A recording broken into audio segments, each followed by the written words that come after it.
नमस्कार, रुचकर मेजवानी विथ स्मितामध्ये तुमचं स्वागत आहे। आज मी तुम्हाला एक कैरीच्या आमटीचा वेगळा प्रकार दाखवणार आहे, तो म्हणजे कैरीची उडद मेथी। हे गोव्यात, कारवारमध्ये बऱ्याच वेळा कैरीच्या सीझनमध्ये हे बनलं जातं। बनवायला फार सोपं आहे। आता कैऱ्या तर 12 महिने मिळायला लागलेत, तर ही कैरीची उडद मेथी तुम्ही जरूर बनवा। त्याच्यासाठी आपण घेणार आहोत 1 चमचा नारळाचं तेल।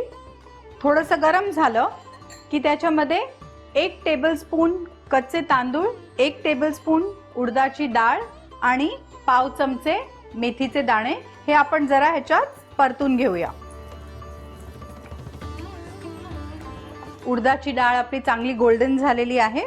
आता हे आपण एका मिक्सर मध्ये काढून घेऊया।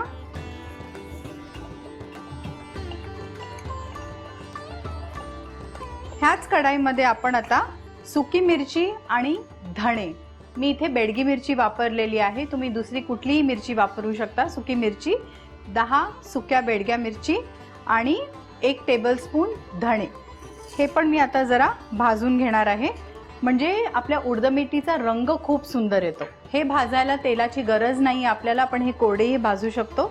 मी आता हे कोरडे भाजून घेत आहे। धण्याचा छान सुगंध येत आहे। हे भाजलेले छान गोल्डन झालेले आहेत। हे पण आता आपण मिक्सर मध्ये घालूया आणि थंड करायला ठेवूया। हे थंड होईपर्यंत आपण आपल्या कैरीला थोडंसं मॅरिनेट करून घेऊया। त्याच्यासाठी मी घेतलेले आहे अर्धा किलो कैरी, त्याचे साधारण 1.5 ते 2 इंच फोडी करून घेतलेले आहेत। त्याच्यात मी अर्धा वाटी गूळ घालणार आहे, थोडीशी हळद, साधारण अर्धा चमचा आणि मीठ। हे मी आता व्यवस्थित मिक्स करून घेणार आणि हे मी आता 10 मिनिटं बाजूला ठेवणार आहे। धणे, मिरची, तांदूळ आणि उडदाची डाळ हे सगळं थंड झालेलं आहे। आता ह्याच्यात मी अर्धा नारळ, ताजा नारळ खवलेला ह्याच्यात घालून हे सगळं बारीक वाटून घेणार आहे।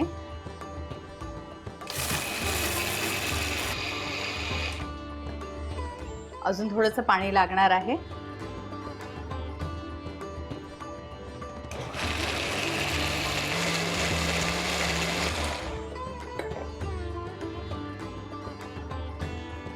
छान बारीक वाटलेला आहे।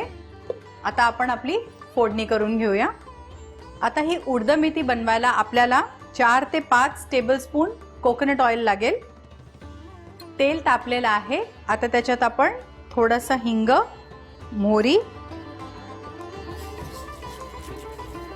मोहरी तडतडली की आपण आपली मॅरिनेटेड कैरी घालून घेऊया।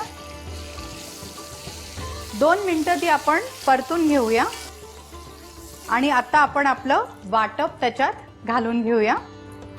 मी तुम्हाला आता एक पटकन ह्याच इंग्रेडिएंट्स मध्ये अजून एक रेसिपी सांगते, ती म्हणजे कारल्याची उडद मेथी। सेम रेसिपी, सेम प्रोसिजर, त्याच्यात फक्त कैरी बरोबर कैरी घालू ना, त्याच्यामध्ये आपण कारलंही घालायचं। कारल्याचे छान चकत्या करायच्या आणि ते परतून घ्यायचे आपल्या फोडणीत आणि मग मसाला घालायचा, ते पण खूप छान लागतं। आणि आता ह्याच्यात आपण पाणी घालूया। मीठ आपण ऑलरेडी घातलेलं होतं मॅरिनेट करताना कैरीला। उरलेलं वाटपात पण थोडंसं पाणी घालून तेही आपण आपल्या ग्रेव्ही मध्ये घालूया आणि आता आपण हे शिजायला ठेवूया। कैरीला शिजायला वेळ लागत नाही, 3-4 ते 5 मिनिटं फार तर फार हे शिजून जातं। आता ह्याच्यावर मी झाकण ठेवून हे शिजायला ठेवते।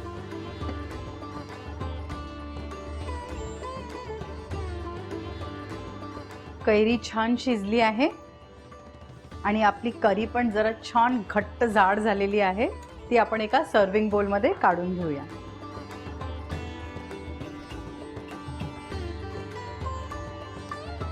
ही कैरीची उडद मेथी गरम गरम भात, तळलेला पापड किंवा कापं, बटाट्याची कापं ह्यांच्या बरोबर उत्कृष्ट लागते। मी आजही पोट फुटेपर्यंत हे खाते, डायटिंग गेलं खड्ड्यात तेव्हा, but this is one of my favourite dishes.